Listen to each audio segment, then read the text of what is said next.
What did you try and found out it's not for you?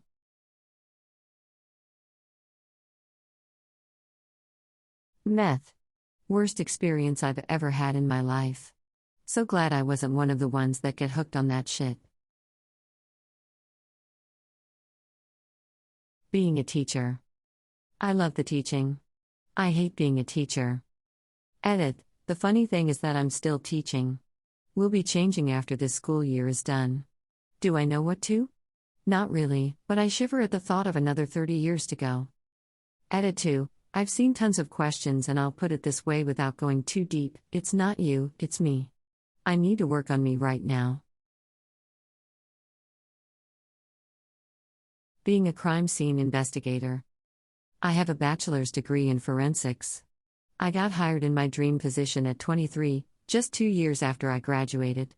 This was Plan A, the dream I had been working towards since I decided to go into forensics when I was 16. Then I quit after just 3.5 months. I wasn't prepared for how intense crime scenes are. One of my supervisors had once told me that we aren't called because someone is having a good day. And she was absolutely right.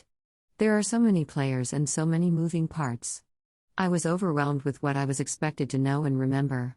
I could have gotten over that aspect, but the emotional and mental intensity of a scene would paralyze me. Most death investigation crime scenes we were called to were suicides, homicides, and drug overdoses. Almost never had someone died peacefully surrounded by people they loved. It was always violent and lonely. I had a tendency to think about a person's last moments that led up to why we were there, and I would be overcome with emotion. I had panic attacks at multiple scenes. I would always get the work done, but it took such a toll. One day at a burglary scene, I broke down and told my trainer that I don't think I could do this job. She took over the scene while I went to the van and cried on the phone to my mom. I quit the next week. I finished up any open cases I had and threw in the towel. I couldn't do it. It took a long time for me to be okay with that decision. I knew if I stayed that job it would have killed me. I was praised for realizing early on that this wasn't the job for me and getting out, but I felt like such a failure. I also felt the degree I got from university was now useless and that I had wasted thousands of dollars for nothing. I'm very lucky to have a support system who love me and care for me. I wouldn't have made it through this decision without them. It would have eaten me alive. I'm about 1.5 years removed from when I quit, and I still sometimes struggle. I'm in a new position now where I work closely with the crime scene investigators I worked with, and I'm much happier. Edit. The bit that reads, almost never had someone died peacefully surrounded by people they loved. It was always violent and lonely, was added for context and perspective for the reader. I knew I wasn't going to see peaceful deaths. And never once did I say that's what I expected. Being a cop. Not the right personality for it. Went back to being a medic. Working in a daycare. Made me realize I love my kids, not all kids.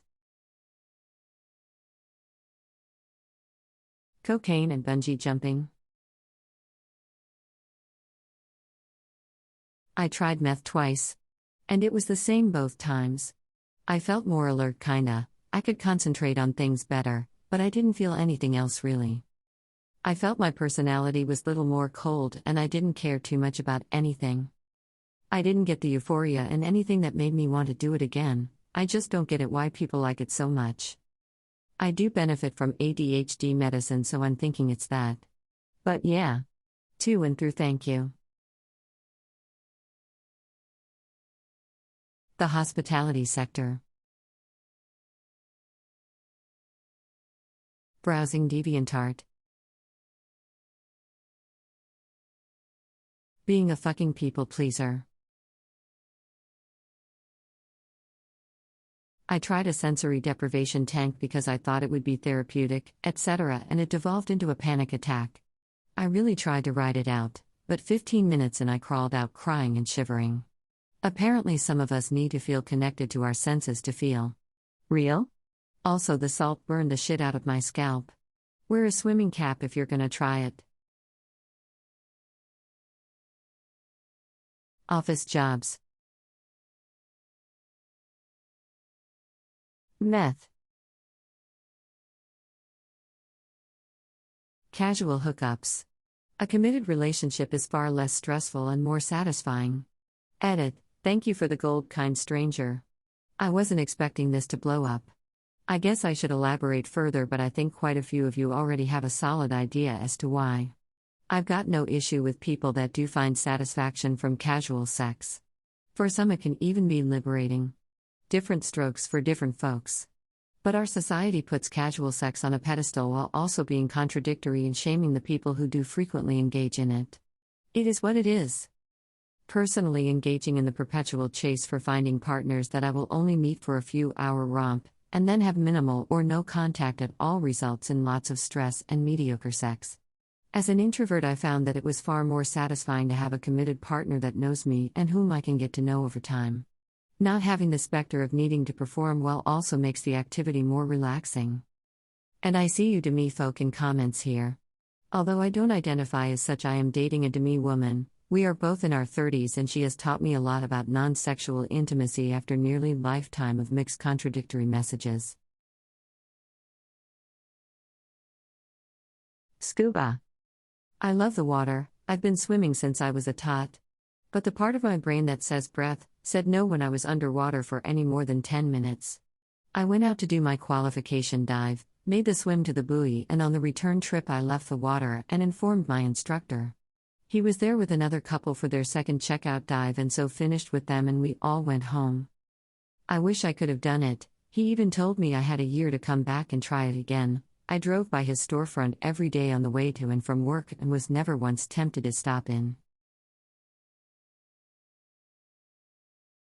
Playing the guitar. My teacher straight up promised to give me an A for effort if I didn't come to class anymore. Ada, this was a guitar elective class at a public high school. Ada 2, wow, I did not expect to wake up and be the top comment. I don't think I've been the top comment or had this many of quotes on anything on Reddit ever. Thanks for all the awards. Shout out to Mr. Shiga. He really was an amazing teacher and I just really was that bad. He actually had a ton of patience with me until we both realized that guitar was just not for me, and it was probably better to take that stress off of my already very heavy plate senior year. It was actually first period, so I was happy to not have to go to class, and I brought him Starbucks pretty often as a thank you. Sleeping with my friend's wife. My friend wanted me to do it. I guess that's his fetish. Programming. Multiplayer games. I don't like interacting with people in real life, and turns out it also applies to games. Single-player games are the way to go. Heroin. Tried it once for like 10 years. 0 out of 10 would not recommend. The contraceptive implant. I was very naive when I got this one and believed that I would probably not be in the category of those that ended up with a forever period. Sadly, I was wrong, and I bled every damn day from the first few weeks in until about 9 months later, just over 6 months after starting to date my current partner, poor sod, when I had it removed and switched to the combined pill. Never looked back. That being said, this should not be used to dissuade people from trying different methods of birth control if they feel up to it.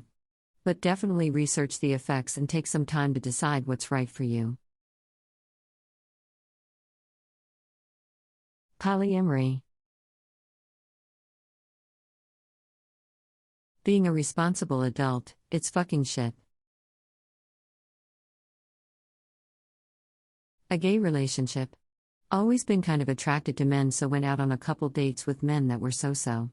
Finally hit it off with a guy, tried sexual stuff, and I was immediately not into it. Turns out I like looking at good-looking men and it stops there. It was weird. Edibles. Panic attack city, and it doesn't really matter if I'm in a controlled environment or not. Nightclubs. Grew up in a super religious house, so I wasn't allowed to go. Then I moved out and found them super boring and overwhelming. You can't actually have a conversation, people seem to be acting to look cool and get laid, and it can get super expensive. Finger in the butt. Running. Marijuana. I get too paranoid. The Army life. I joined all excited thinking it would be a lifelong career, and by the time my first enlistment was up, I had learned that I really don't like being told what to do. And no matter what your rank, there's always someone there to tell you what to do. I did my time with a smile, and more than 20 years later, I still have some great friends, but I have never regretted picking up my DD 214 and never looking back. Programming. Took a class in college. Professor said just play around like it's a puzzle. It's so exciting to see it when it works. Nope. Not exciting. Sitting at a computer all day was boring AF. Glad others are willing to do it. Twitch streaming. Turns out I'd much rather just relax and play and do things at my own pace. Instead, I started making montages on YouTube. Today. I tried today and it's just not working for me. I want to go back to bed and try again tomorrow. School. Always hated school as a kid. I was gifted, so I breezed through it, and now I'm a depressed, burnt-out college kid. I hate school. I hate college. I learn best on my own at my own pace. I found that having a relationship, having sex, and potentially creating a family just wasn't for me. I have no interest in any of it. My closest family members don't understand me though. But thankfully they still accept me. I truly enjoy my life the way it is, it's just a little awkward at the family cookouts. Being active on social media. I prefer to keep to myself and not share my life online. Edit, to the people saying be at re-dd it is social media, I get it smarty pants. Call it whatever you want. When I say social media, I'm mainly talking about Facebook and Instagram. The platforms where you use your real name and you're surrounded by people you actually know. Small talk with strangers. Multiple sclerosis. Undo please. Buying a brand new vehicle. Insanely expensive. Too many beeping sounds, flashing lights, warnings, and screens to not be distracted by.